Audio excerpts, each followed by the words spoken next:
You're listening to iCannabisRadio.com.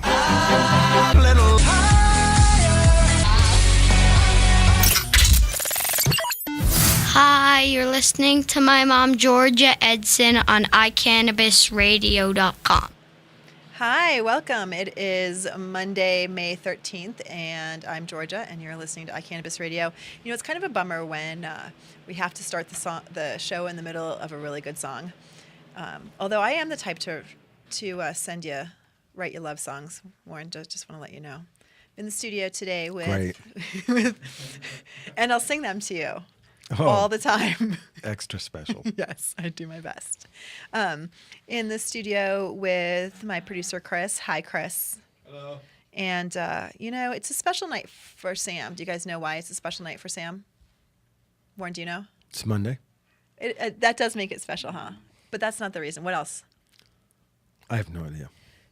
Sam finished his communication class, his speech class, with an amazing monologue, and he freaking rocked it and is now done for the semester. Congratulations. It's such a good feeling, isn't it? Oh my God. It's such a relief. Stress is gone. Stress is gone, and you put a ton of time and effort into it. I did. Yeah. And it was the kind of class that really pushed your comfort zone. Oh yes. Yeah. That's why I didn't drop it. You shouldn't have dropped it. No, I'm glad you didn't drop Really it. let me grow Yeah. as a person. Well, congratulations. I'm very proud of you. If you want to see Sam's monologue, you needed to be in his class. It is not going to be aired on YouTube, to my knowledge, nor are we going to air it on iCannabis Radio. But if we would have thought about it and had filmed, we would have had it in the archives. That would have been a better idea. Tonight on the show, we have my all-time favorite guest, Warren Edson, who will be talking about what the hell is happening with... No, we'll just do a quick overview of the rules that passed last week. Okay, well, I was going to take a longer time to explain what we were going to do. Except until we don't have time. And then we are also going to have our dear friend Josh Stanley is going to be on. Unfortunately, he has to be on via phone because his car messed up on him. Right? But we're super excited to talk to Josh Stanley of American Weed fame and Realm of Caring and the previous American Weed Realm radio show. And he's going to give us some updates on what's going on with the Realm and some of the patients that they help and all that kind of stuff. But first, we are going to get an overview from Warren on the bills that just passed in the Colorado legislature, putting the rules and laws in place for the passage of Amendment 64, which is now Article whatever, Section whatever of the Colorado Constitution. What? I haven't paid enough attention to that part. Let me open it up. What section is it? It's 18. They just slammed it in 18. Yep. With all the other fun drug stuff. Mm-hmm. No, actually, a lot of it is in 1243.4. And 18. No. You messed it up. But anyway, for those folks out of state, we're going to try to go through, and even those in state who aren't, overwhelmed already by the news that we've had on this. Last week our legislature finished their session and passed some bare bone rules for Amendment 64, which is our retail marijuana sales. It consisted of two different things, mainly 1317 and 1318. And those are the bills. Yeah, and the moral of the story is on January 1st, 2014, we will have retail stores opening up here in Colorado.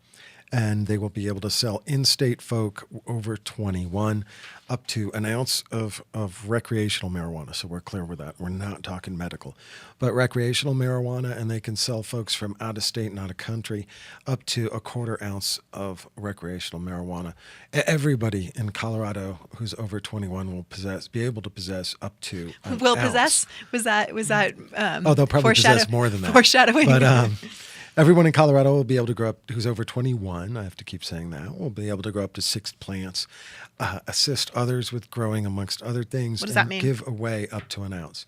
Well, that, we'll get into that in a sec with the rules, but that is one thing that was not yet defined, what assist means. We did get some ideas of what it doesn't mean, but some of the highlights of this very long piece of legislation is that I guess where do you want? I mean, we'll have stores, and the first people allowed to participate in these to have ownership in these stores are medical marijuana owners, current medical marijuana licensee owners, whether that's a MIP, an OPC, or an MMC. And on October 1st, 2013, so just not too many months, applications will become available and they can apply. As I said, on January 1st, 2014, the state is supposed to issue licenses and sales can begin for those new retail stores. MIPs can be created by those new retail recreational MIP places, and marijuana can be grown in the new recreational OPCs. What's interesting is starting January 1st, folks who aren't in the medical marijuana business right now can, only Colorado, you can apply for a license of your intent to apply for a license.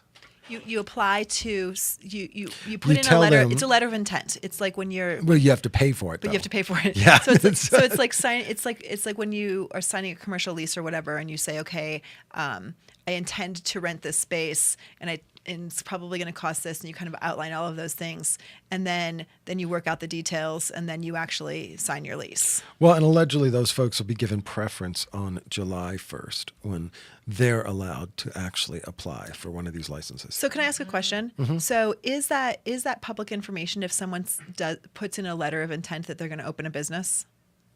I mean, most everything that you file with the government is public information. And so you have to have a space, or you don't have to have a space when you file a letter of intent? Well, I mean, we're talking about a letter of intent like it's a regular old letter of intent like you see in other things. Right. I mean, they're going to define it much more than that. And of course, you're going to have a space because you're going to have to, I mean, the purpose of it is to put down your footprint so that people don't move in near you while you get ready to apply for the actual license. And yeah, I mean, that's simply it. What would keep somebody from moving in that area, someone who's already a business owner moving in when they see someone's letter of intent? Well, that's the thing. It's not clear that they can't because the priority appears to be given to other folks applying for a new license. So that's not entirely clear. Okay. So, edibles kind of came to a weird back and Yeah. forth. You heard a lot of news throughout this process about edibles potentially being pretty much shut down by, a maximum limit of 100. And Milligrams. 100 milligrams, not talking nanograms. But Or pieces. yeah. So, but then it became this weird thing where I guess the best way for me to put it is, if you buy a Hostess cupcake, there are 2 cupcakes in there. If each of those cupcakes within the one outer wrapper has 50 milligrams, then you are okay because the total within the wrapper is 100. But if you want to put 100 in each of those cupcakes, you'd have to independently wrap them within the outer wrapper.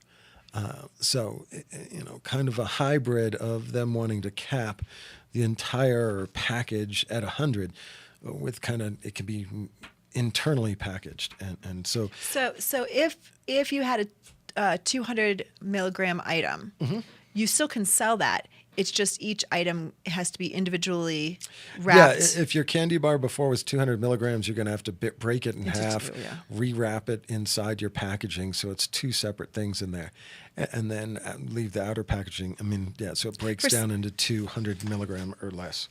And so you're paying for more packaging. It's more labor intensive. If it's one of the bigger things, I mean, I don't really go in stores and check that stuff out. But I mean, do.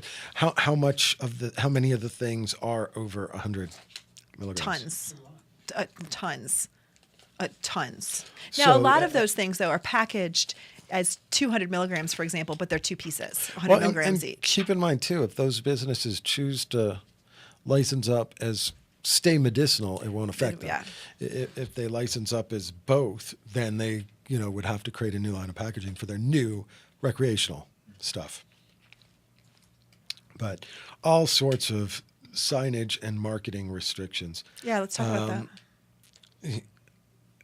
A prohibition on health or physical benefit claims in advertising, merchandising, or packaging.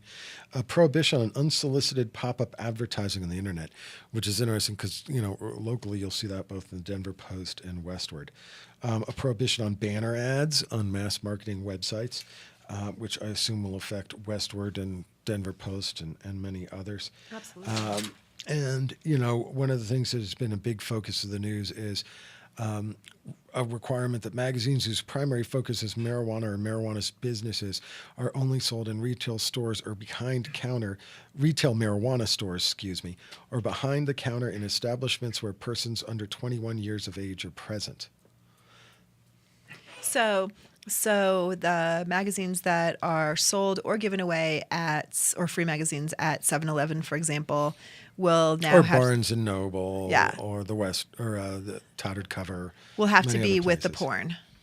Yeah, and frankly, 7-Eleven doesn't really sell porn, so it'll be interesting to see if they bother to deal with this, because it'll have to be behind the counter, and yeah. And so, in those giveaway magazines that are normally just in a stack next to the door or what have you, what happens with those? Nope, behind the counter or only in MMC or MCs, recreational marijuana stores or medical marijuana stores. What is interesting to do is obviously that affects like Chronicle, Sure. the Westward, The Chronicle. Quarterly. Because you walk across the street to Fat Jack's here, and it's in that rack, and that won't be able to happen anymore. All sorts of indication from David Lane, Colorado's preeminent civil rights attorney, that he's going to sue on First Amendment grounds. That would be fabulous, but we'll see. And some rules changed around giving things away in stores. No snacks. You can't sell snacks. You can't give away snacks. MCs will no longer be able to give away or sell food products. MMCs. Well, no, this doesn't apply to MMCs. Okay, you said will no longer. MCs. So whatever. The new stores are the ones that convert over from medical marijuana. Because traditionally, if folks out of state don't know, a lot of these places have barbecues, or you go in and there's snacks like cookies or donuts or candy or a drink machine or whatever. That's there's even some places that have full-on soda fountains and stuff. But that stuff will have to go away once this goes into effect, because this clearly says you can't even sell it. So you can't have a literal soda machine where somebody would have to put in $1. That goes out. And it's just food items? Primarily, yeah, because they cut back on some of the other merchandising stuff. And it was interesting because I really thought that was friggin' ridiculous at first. But then in hearing some of the legislative history and then listening to some of the final arguments in the Senate, they kept comparing it to alcohol. And they repeatedly were saying variations of, we don't want to give these establishments a advantage or benefit that liquor stores don't have. Because if folks didn't know, liquor stores can't sell that stuff either. I didn't know that they couldn't sell. Yeah. Okay. So, frankly, it's like the mom and pop grocery store and the grocery store lobby that doesn't want them to sell it. They don't want, because they can't sell beer that's any good, right? So why should the other places be able to sell all that other stuff? So, but a liquor store can sell things like a flask or cups or glasses and those kinds of things. So will marijuana stores be able to sell pipes and vapors and those kinds of things? Yes. Okay. Marijuana-related stuff. Marijuana-related stuff. Now you think, can you then backdoor, well, it's Doritos and Goldfish. The governor says that's marijuana related, but no, you're not allowed to. So interesting. I missed something back here because it was good. /stupid. Yeah. Okay. Huge change that I don't think people are really appreciating yet, except some of the growers and the famous or infamous Billy Panzer. But we're switching from a plant licensing system, like pay per plant, the 0 to 300, 300 to 500, 500 and up that we have currently in the medical marijuana system, to licensing by canopy space. So it'll be measuring out by square footage, and the state will be deciding, how much you have to pay for that. Which is a big difference and maybe a more logical way to grow than the current medical marijuana laws. I don't know enough about growing to really fully understand how that's going to impact things. But, one thing I do know is, we've heard a lot of folks in the medical marijuana attorney world ask for a call for cannabis space type measurements as opposed to per plant. What is it Panzer always says? I can tell you I have 10 dogs and ask you how much do my dogs weigh? Right. And you'd have no idea. Right. I have 10 plants, how much is that? But if it's measured by the lumens or cannabis space, then I guess you can get a better judgment of that. We have all the same out-of-state rules, meaning no out-of-state financing. Again, here's the fabulous no snacks rule. I'm really heartbroken about that. I'm really bummed out about that. I think I love providing food for people. Well, I'm sure those people enjoy eating it as well, but that's gone. Right? Trademarks. And there was an interesting back and forth on this one because I had folks jump on my Facebook page and tell me I was wrong. But we were actually, in fact, both right, because I think if I remember correctly, there was one amendment that was voted down that was pertaining to trademarks, and they immediately introduced a new amendment that had a couple different pieces out of it, or some of the pieces that were in the previous one out of it, and that one passed. But we now have this thing where you can't add marijuana to a food product where the manufacturer of the food product holds a trademark to the food product's name, except that a manufacturer may use a trademarked food product if used as a component of the product. And we're not talking dog food. So you could use Nestle's chocolate chips in your chocolate chip cookies as long as you don't brag that they're Nestle's chocolate chips. But you can't take a Nestle's chocolate chip and spray it with hash oil and then resell it. And that will affect, obviously, some of the folks that, inject Twinkies or spray Cabbage Patch Kids or Candy Kids or whatever they are. But again, that only applies gross to spray Cabbage Patch Kids. First of all, they're dolls, and you don't eat dolls. It's still gross. But this affects adult stores. Adult stores. So the medical patients can still get those items. Yes, those will still be able to sell. Well, and now granted, until they get sued, we'll give heads up to everybody that we have all these rumors that Ned is going to switch the MMJ rules to match these, but we'll see. Those are hopefully just rumors. Same old consumption rules can't happen. And then we had some fascinating stuff pop out, mainly, and do not start pointing fingers, but, mainly as public discussions started happening about kind of businesses that could be created around 64, and that language we were talking about, meaning assist others with growing. And we were seeing these Amendment 64 collectives that other iCannabis radio shows like JDR, talked about the beer that was ordered and things like that, where they'd actually deliver it to you when you assigned them your Amendment 64 growing rights. But bingo, that was out of there and is prohibited. And that was kind of a surprise, as well as, Aurora jumped the gun and leaked info that they wanted to have, municipal run medical marijuana centers, recreational marijuana centers. Yeah, since they do not have, for those of you that don't know, this is a very large metropolitan town that has I believe it's the second largest in the state right now. Is it?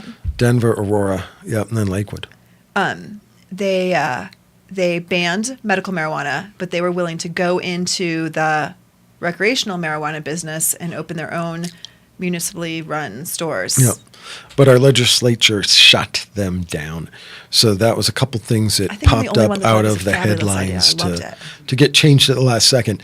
And then, really hasn't been talked about enough because there's been a lot of discussion about how new business owners will get into the business and all this. But it'll be really interesting come October 1st, 2014, when all of a sudden these new folks will have licenses to vertical integration will be gone. So you'll be able to just be a grower or just be a retail store or just be a MIPS person or a combination of any of those things. And of course, with the death of vertical integration will also go the 70-30 rule that, for those who don't know, currently medical marijuana centers in Colorado have to grow 70% of what they retail and can only wholesale 30% of what they grow. So that will all go away, opening up more of a true wholesale market. And at that point, the market will probably need that relief because we're going to have a supply-demand problem. We're going to have a supply problem. Demand is great. We're going to have a supply problem. Yep. We're going to take a quick break. Warren, anything you want to say before we... No, that was just kind of the quick and dirty recap of 64. Awesome. Thank you so much. You are welcome. You're listening to iCannabis Radio. I'm Georgia, and we'll be right back. Are you a medical marijuana patient or interested in finding out how to become one? Contact Mile High Wellness, where your care is our concern. Conveniently located on Hamden and Tamarack in the Whole Foods parking lot behind Proof of the Pudding. Mile High Wellness offers a wide variety of edibles, hashes, and some of Colorado's top strains. Mile High Wellness, where your care is our concern. 3525 South Tamarack, Suite 110, on the corner of Hamden and Tamarack. 720-382-8516. Mile High Wellness, where your care is our concern. Whether you are a commercial grower or cultivate as a hobby, No Dough Urban Garden Supply is Denver's first stop for your hydroponic grow needs. With a wide range of products including House and Garden, Botanicare, and Fox Farm, their knowledgeable staff can get you started on your first garden or help you with your well-established business. No Dough Urban Garden Supply is located in downtown Denver at 1330 27th Street, 4 blocks north of Coors Field near MMD of Colorado. They are open 6 days a week from 11 a.m. to 6 p.m. Call 303-296-3424 or visit them on the web at www.nodoughurbangardensupply.com.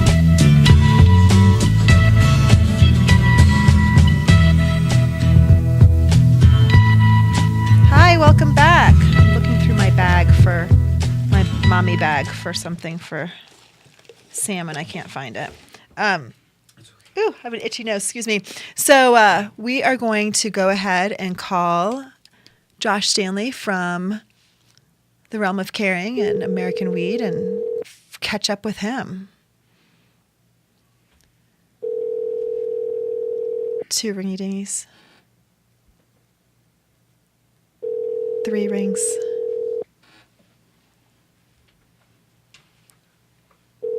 Uh-oh. That's never a good sign. Call has been forwarded to an automated voice messaging system. Come on, hang on. We will... Sorry. We will... am I on? No, you're not. We'll try Josh in just a second, and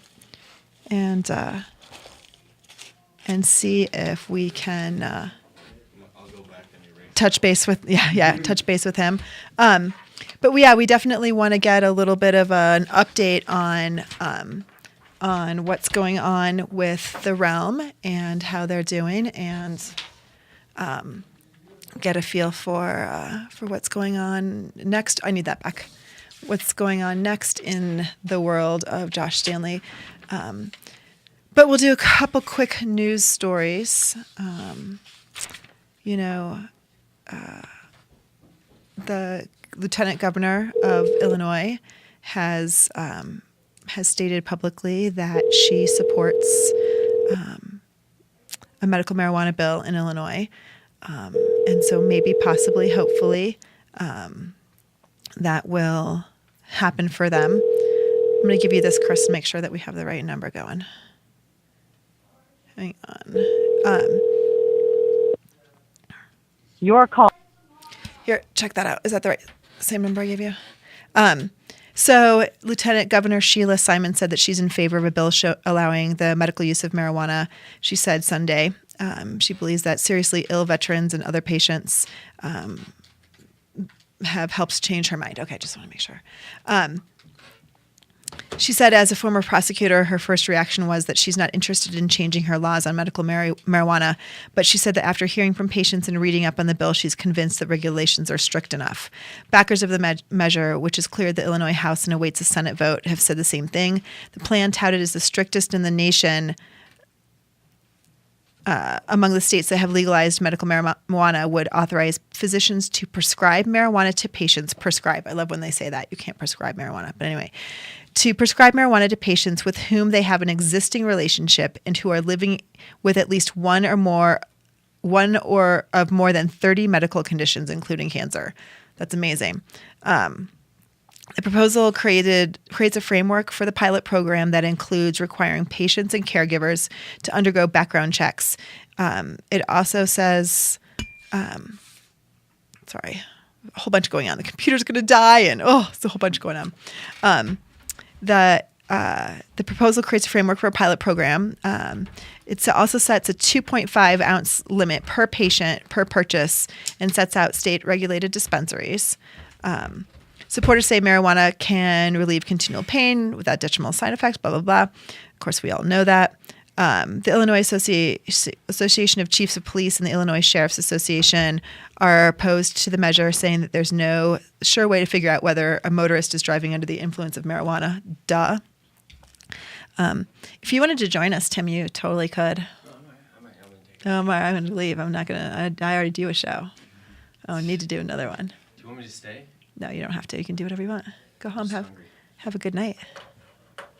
Oh, tell Warren there's food in the fridge for you guys to take home. Is it on? There's food in the fridge? Yeah. Oh, that's amazing. There's always food in our fridge. That's all. It's just amazing. That's all there is. Food is amazing, just period. Food's amazing. That's all there is to it. I have to admit that I did something that I never do. Like I ate meat today for the first time in months and months and months. And it was, first of all, gross, and second of all, unsatisfying. And you're the worst vegetarian there is. I'm totally the worst vegetarian. You are the worst vegetarian there is. I'm totally the worst. Although I feel really guilty, I feel really terrible, and it makes me want to go and lay down for about a week.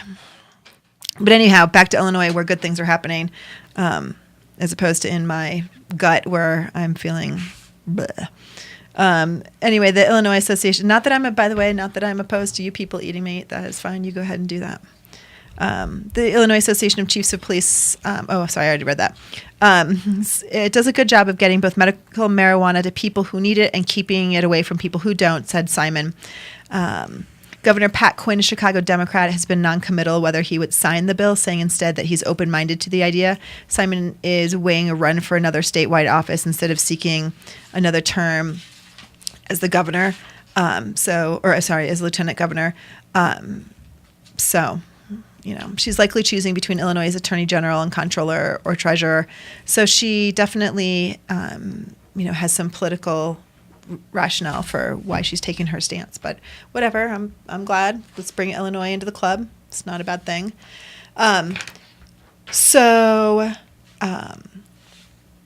We've talked a couple times about Lindsay Reinhardt, and for those of you that don't remember, she is a medical marijuana patient. She has MS, and she's a medical marijuana advocate out of Ohio.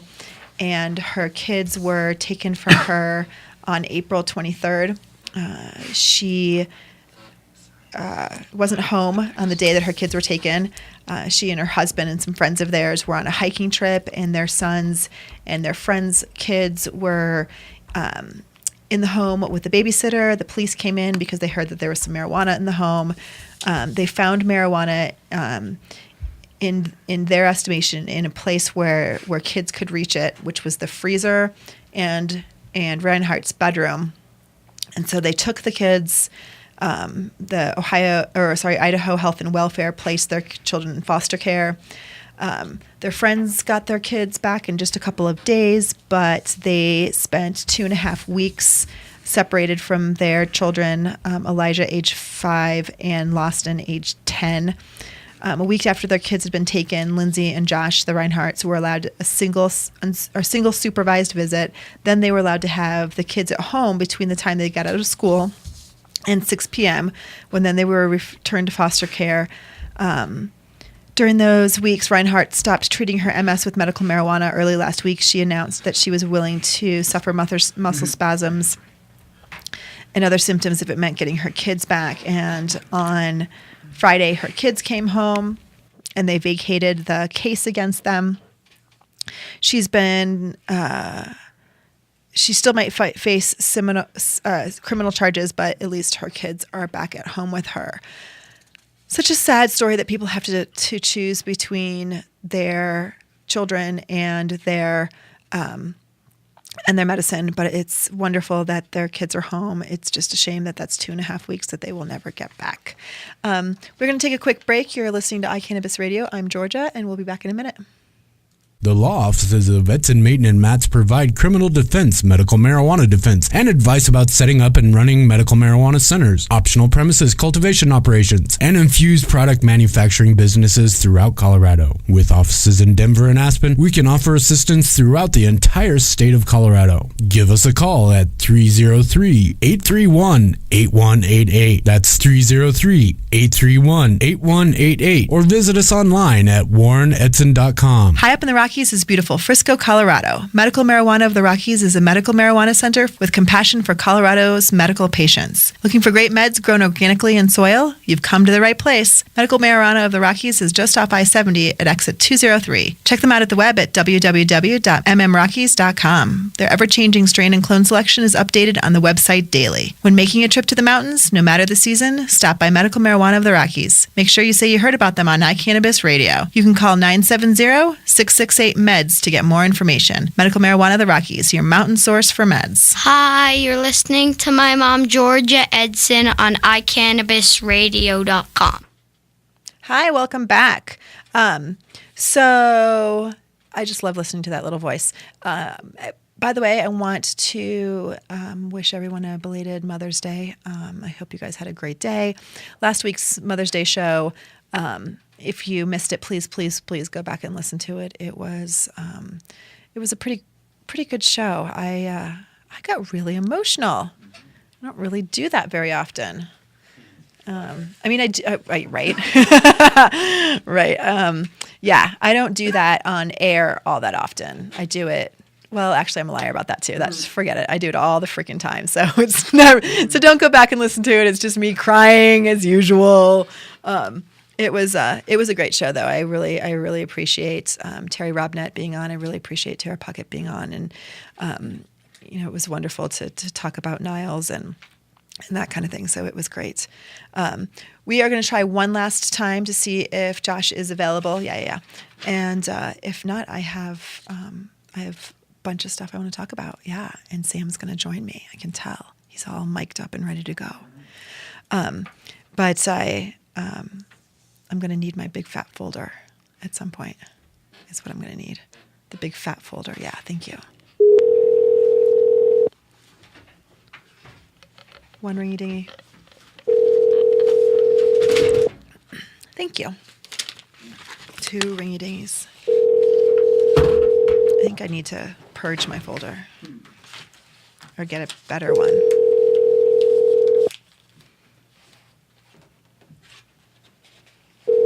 All right, we give up. We will have Call has been we will have to catch up with Josh another time. Poor guy. So, Bangor Daily News, Bangor, Maine. Union files complaints of unfair labor practices against Maine's largest medical marijuana company. What's that? What's the largest one? Are you ready? It's called Wellness Connection of Maine. And the company, you mean a dispensary? Is that what they mean? Mm-hmm. Okay. Mm-hmm. Yep. National Labor Union on Monday morning filed a formal complaint with the National Labor Relations Board against Wellness Connection of Maine, accusing the medical marijuana company of subjecting its employees to unfair labor practices. So those of you that don't know, there are quite a few employees of medical marijuana businesses throughout the country that have joined the NFCW, the United Food and Commercial Workers International Union. That is the union that covers medical marijuana businesses and employees. And so they filed this charge on behalf of current and former employees of the Wellness Connection. And it contains 11 specific charges against the company.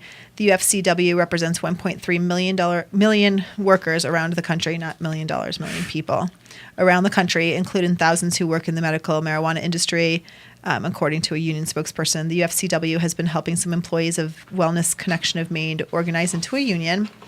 The Wellness Connection of Maine is the state's largest, as we said, with a cultivation facility in Auburn and dispensaries in Portland, Thomaston, Hallowell, and Brewer. Not that those towns mean anything to those of us outside of Maine, but they have quite a few stores and one big grow facility.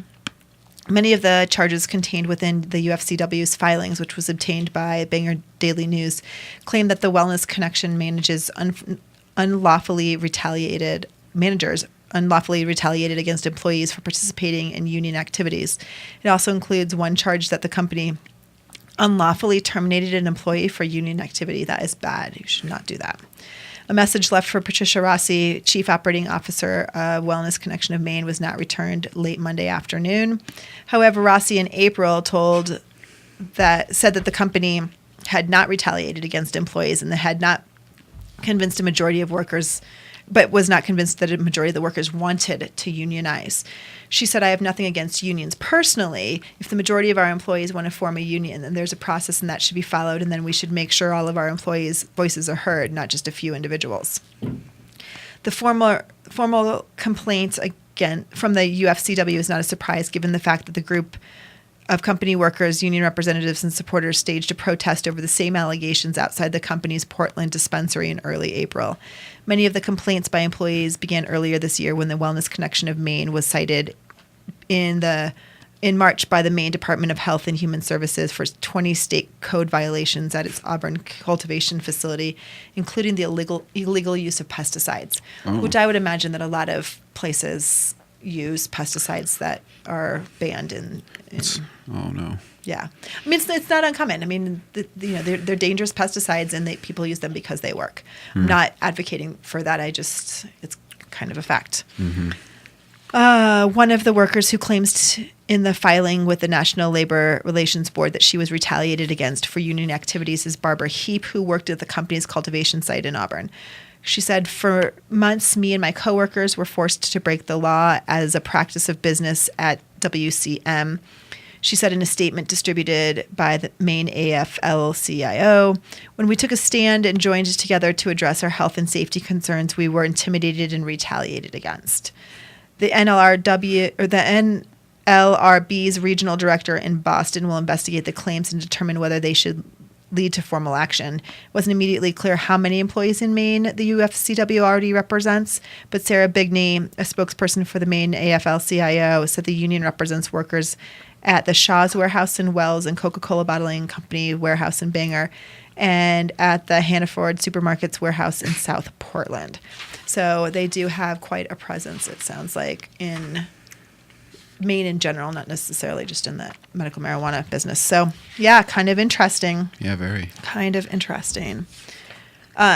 So you wanted to talk a little bit about Vermont, you said? Yes, I saw today that Vermont was the 17th state that decriminalized marijuana. Now, I haven't read, because decriminalization is the same as speeding. Speeding is decriminalized. It's not legal. It's not illegal. You can do it, and if you do it, you get a ticket.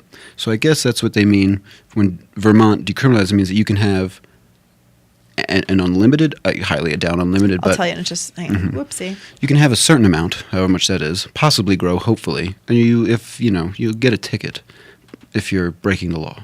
Which is what like Denver has done and years ago, and what Breckenridge did. Vermont's legislature on Monday voted to decriminalize possessions of small amounts of marijuana, making the New England state the 17th to relax restrictions on the drug. The House of Representatives followed an earlier vote in the Senate in favor of the measure, and Governor Pete Shumlin, a strong supporter, is expected to sign it into law. The law would decriminalize possession of up to 1 ounce. Great. That would be 28.3 grams of marijuana, and also small quantities of hash. Great. Although I was going to say, like, wait, concentrates. That's interesting. Small quantities of hash, although a civil penalty similar to a traffic fine would still be imposed. Decriminalizing small amounts of marijuana will allow courts and law enforcement to focus limited resources more effectively to fight highly addictive drugs that tear apart families and communities, Shumlin said on Instagram and Twitter.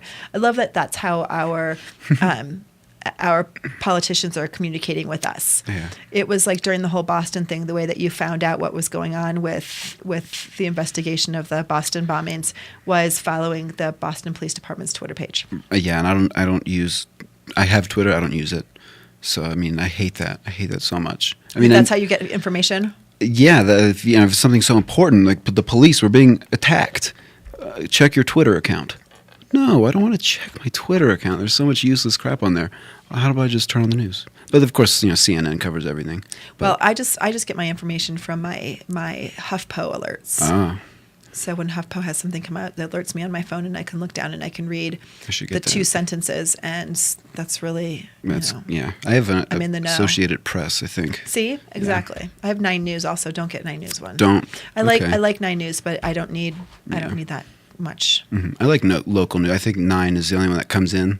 But yeah, sometimes I'm like, oh man, they're so biased sometimes. They're cute though. They are. They're cute though. They're nice. I get to see the mountains. They're so nice. That's my news. That's my news.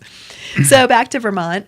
Shumlin also thanked the legislature, saying that Vermonters support sensible drug policies. Yay! Yay. In April, a research center opinion poll indicated that for the first time in more than 4 decades of polling on the issue, a majority of Americans, 52%, think marijuana should be legalized. The MPP, the Marijuana Policy Project, a pro-marijuana reform group, said Vermont was the 17th state to decriminalize or outright legalize what it says is a soft drug. I kind of like that, a soft drug. The days of criminalizing people simply for using a substance less harmful than alcohol are coming to an end. So that's it's kind of the first step. It doesn't have to be the first step, but it kind of is the first step of what people do or what states do when they're done with their dumb drug laws. Right, and then I guess they see what happens. We've decriminalized, and now the police aren't hated by all the high school kids, or whatever. They'll see just more responsibility. They might go to medical, then eventually legal. Yeah. So hopefully they see. But they still, but it's still not legal. It's still, you still get a penalty. It's still not. Yeah. Not legal. Yeah, it's better than I guess Pennsylvania, where you're handcuffed and going to jail. Right. Doesn't matter. You have cannabis, you're going to jail. I find it interesting that they are legalizing small amounts of hash as well. It didn't say how much hash, but small amounts. Right, small amounts. Okay, yeah, it doesn't. Yeah, I hate when they say small amounts. I mean, what is some of my friends said, when Colorado passed Amendment 64, they said, yay, Colorado you can possess a small amount. I'm like, 28 grams is not a small amount. To me, it's an ounce. That's a large amount.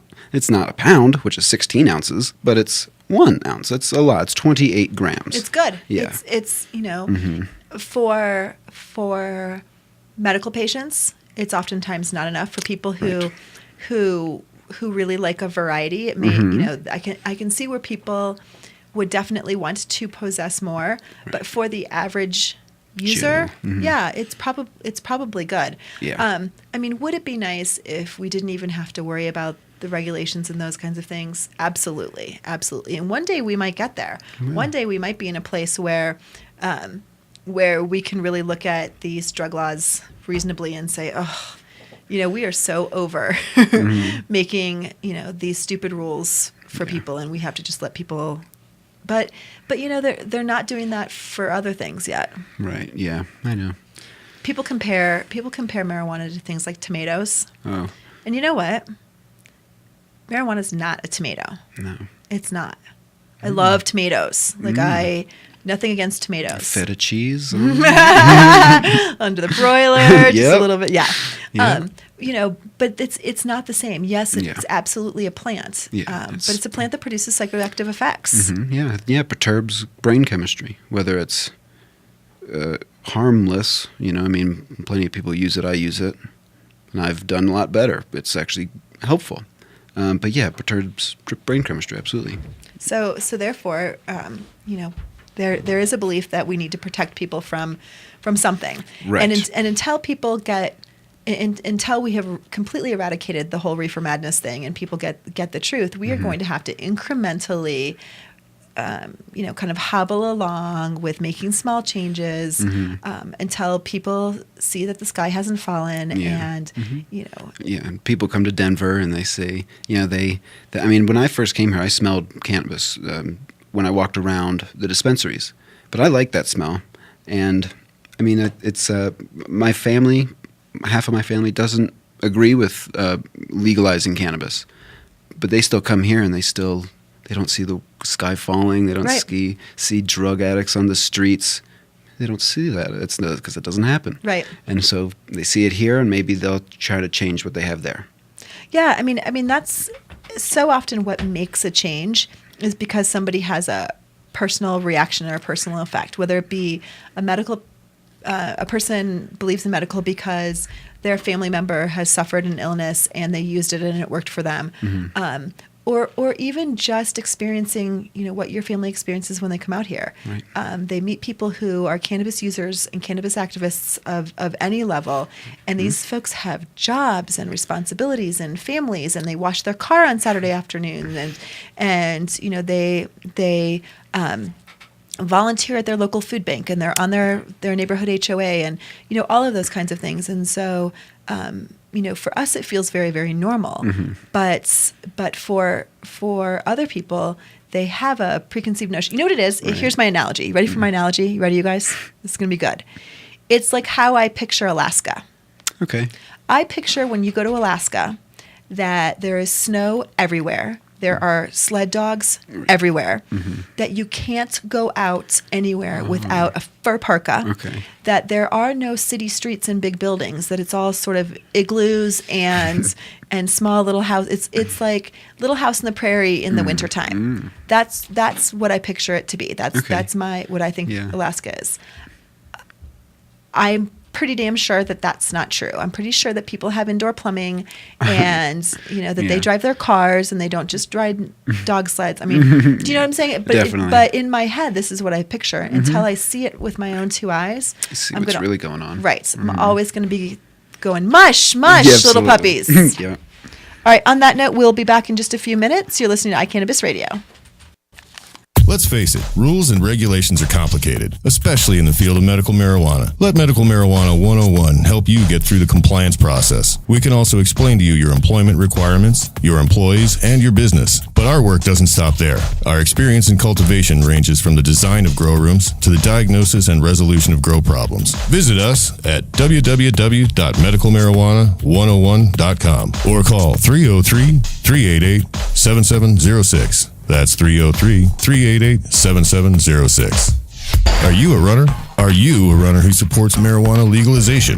Run on Grass is a group of athletes actively seeking to change our marijuana laws. We speak the truth about cannabis, bringing the message through our feet to new ears. Check out runongrass.com to find out more about us, our events, and how to join up or how to sponsor a runner. If you're in the Denver area, please join us for runs or start a group in your area. Running not your thing? Any sport can do it. On Grass. runongrass.com. I'm Gary Johnson, and you're listening to iCannabis Radio, and I want to say, talk it up, Colorado. Hi, welcome back. We were just talking about how people kind of perceive what it must be like here in this environment, and I think that you said something interesting that when you would go around dispensaries, you would smell cannabis. When people have grows in their same location as their store, and for people that like that smell, but there are others that really complain about it and it's really awful, and and the fact of the matter is there's a lot of nasty smells that I don't particularly like. From cannabis? No. Just like in general, like There's one smell right before I get to a dispensary, and it really smells like there's a sewer right under me. I mean, it's awful. There's we have the Purina dog chow factory Oh. in North Denver, right off the highway. You can see it from the highway.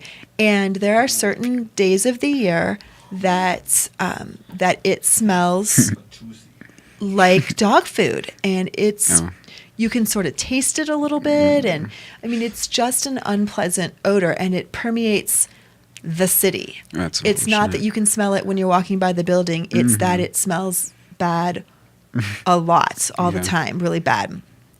And there are some meat places in Denver that I'm not a huge fan of that smell. Right. Whether I was a meat eater or not a good smell. Right, like salami. Yeah. It smells like, I remember, and I'd be like, it smells like salami, like fresh sandwiches and growing cannabis. Is that what cannabis smells like? Growing, it's like salami? But I see it's a big, meat factory. Right, yeah. I'm like, oh, okay. Yeah, That's exactly. funny. Well, and also, I mean, everyone makes jokes about the fact that you can smell some of the slaughterhouses and the cows and stuff, the herds of cattle in Greeley. Not pleasant. Oh, no. Not pleasant.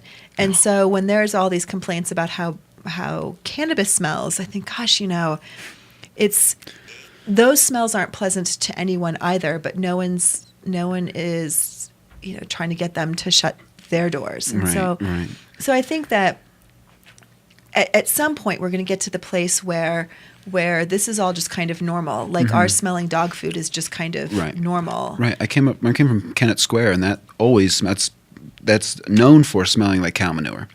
And it's awful. Some people love it. It's the country. I think it smells terrible. Why would you want to smell cow manure? No. But some people love it. My dad loves it. It is the worst living there. I would love to smell growing cannabis. Yeah. Well, and there's places specifically do. like in the Midwest and stuff where they have paper mills, and they make paper, and that smells horrid, like terrible smell. And the response that you get is you just get used to it. You just, when you live in a town that has a paper mill or those kinds of things, or really where you have lots of cattle. Right. It's part of the town. Yeah, you just get used to it. And that's probably true. That's probably very true. And that's probably true for what's going to happen with cannabis too, is that people are just going to kind of get accustomed to it and not get so grossed out about it. Right. But, it's part of those incremental steps that we have to take to get people to just chill out. But I find it really hypocritical to complain about the smell of cannabis when the puppy chow smells awful. I mean, just absolutely disgusting. And because they're a major company, they get the ability to pollute the smell of our air. I mean, I don't know how that's okay, but apparently it is. Yeah, it's but yeah. So.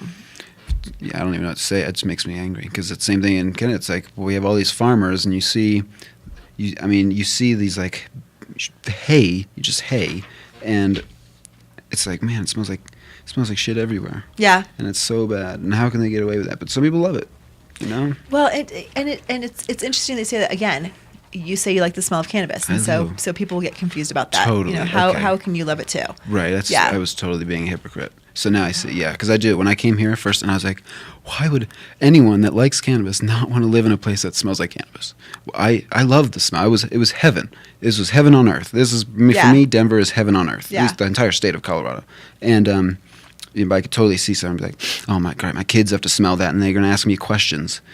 And, oh my gosh, and then you're going to have to parent them. Oh, God forbid, you're going to have to tell them the truth. I know, it's scary. I know, the truth hurts, but, it's like my parents. I totally get when my mom does not want to smell that cannabis because then she's got to, explain to her kids. But it's like, why is that a problem? You're a parent. You should be explaining to your kids. You have a kid. You own a dispensary. I'm sure he's extremely responsible because of that. Well, but it's more than about cannabis, though. I mean, part of kind of the contract you sign when you decide to have a kid is that you're going to raise this child and that you're going to teach them life lessons and you're going to set rules and boundaries and make them the best little human being that they can be. And part of doing that is answering their questions and giving them information about cannabis, about crossing the street, about guns, anything. about eating your fruits and vegetables. I mean, a whole litany of things. Right. Yeah. And so it's just part and parcel of the responsibility that you take on as soon as you become a parent. And for me, I mean, we're really honest with our belief system, and our son doesn't have to abide by our belief system. He's not obligated to believe all the same things we believe. We tell him the facts as we know them, and if he finds out information that's contradictory to what we say, I mean, he can use that in his arsenal of decision making as he gets older. And I'll give you an example. I am adamantly opposed to the death penalty, like enormously opposed to the death penalty, and I have certainly shaped my kids' views because I am so passionate about how wrong I believe the death penalty is. And we were driving home, and he had a friend in the car, and they were talking about the death penalty randomly. And his friend said, well, I think sometimes it's okay. I think there are times when someone does something so bad that's the only punishment that they can have. And my son sort of mulled it over and thought about it and was like, I can see where somebody would want that to happen. And I kind of waited to see what he would say. And ultimately he came around to, I mean, his 8-year-old philosophy is 2 wrongs don't make a right. And so if someone commits a horrific crime, that doesn't mean that a horrific crime can be committed against them. And so that's what he came up with. But that wasn't because I was there prodding him to say, you have to disagree with your friend. I mean, again, give your kid the truth as you know it, and give them the freedom to research it on their own and make those decisions. And kids get more and more information as they get more and more able to handle it. And one day he might disagree with me. Yeah, maybe. I would imagine he will. I've definitely gone back and forth with beliefs that I've believed in, that like destiny, is it predetermined? Do I make it myself? It's almost like, I mean, I don't want to get into it now, but there's so many things that you once think that I've been told, that get more information while you're older and make your own decisions. Like, I don't know about the death penalty. I don't have a strong enough. I think it's kind of lazy. Like one of the guys that the Boston bombing terrorist, there is a possibility of the death penalty. That's awful. He killed people. Don't lazily kill him. Lock him up for the rest of his life. I mean, no, yeah, I would agree that the death penalty is lazy. It's you did something bad, we're going to kill you. Oh, that's just so lazy. I mean, that's really lazy. So. Here we go. There we go. Chris Rosales has got to get the mic. Conversation in here. Here we go. Go ahead. Tell us about the death penalty. Because I'm sure there are people that are just awful. But I agree with you guys on that, where it's kind of lazy, but I still think that it does serve a purpose in some points where there's so much people in jail that they don't have room. You know what I'm saying? There's privatized prisons. That's a good point. That shouldn't be there. So well, then talk about lazy. Yeah, if somebody killed somebody or killed a little kid or raped a little kid, I think that person should be castrated. That's my opinion. Killing them, that's okay with me too, because they took somebody's innocence away. And I have some nieces, and if somebody would do that to them, if they didn't kill them and I seen them on the street, I would kill them. Street justice. And I understand. I think the argument for the death penalty, as I understand it, is that's the only justice for a horrific crime. But again, my feeling is that, to me, that feels very barbaric. I know that emotions play a part in it, and I know you're saying that you would protect your nieces.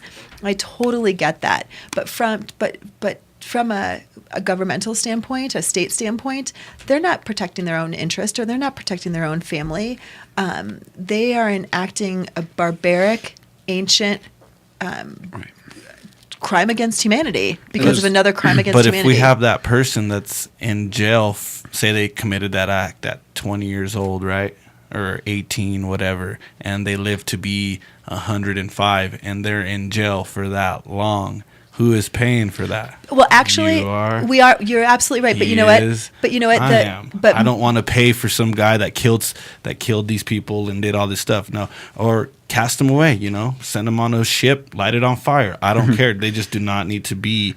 I don't think people like that need to be. It's too easy for them to be like, I don't know what I was thinking. I was taking these pills and Oxycontin, and there's excuses, too many excuses. It used to not be like that. Everybody has an excuse for everything is what it comes down to. To me, this is my opinion. From a payment standpoint, from a taxpayer standpoint, the fact of the matter is it's actually cheaper to keep someone in prison for life than it is for them to ultimately die by the death penalty. And that is a fact. That is a fact. And that's because the government goes through every time they go through the appeals process and all those kinds of things. Yep. See, he just got new information. I see. I did so not now know that changes. That does change it up to me. Because I agree. I mean, I don't want to pay for you do have to pay all them lawyers and all that. Yeah. If someone did something bad, where they said maybe the death penalty, I really wouldn't care. He did something bad.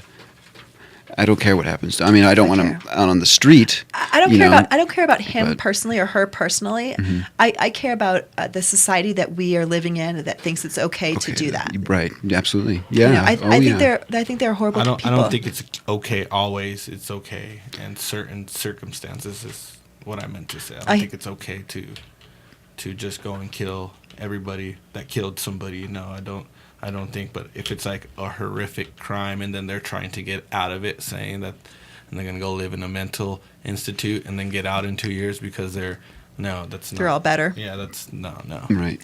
Yeah. What happened in those 2 years that changed those 15 or 20 years, whatever happened before, that doesn't seem.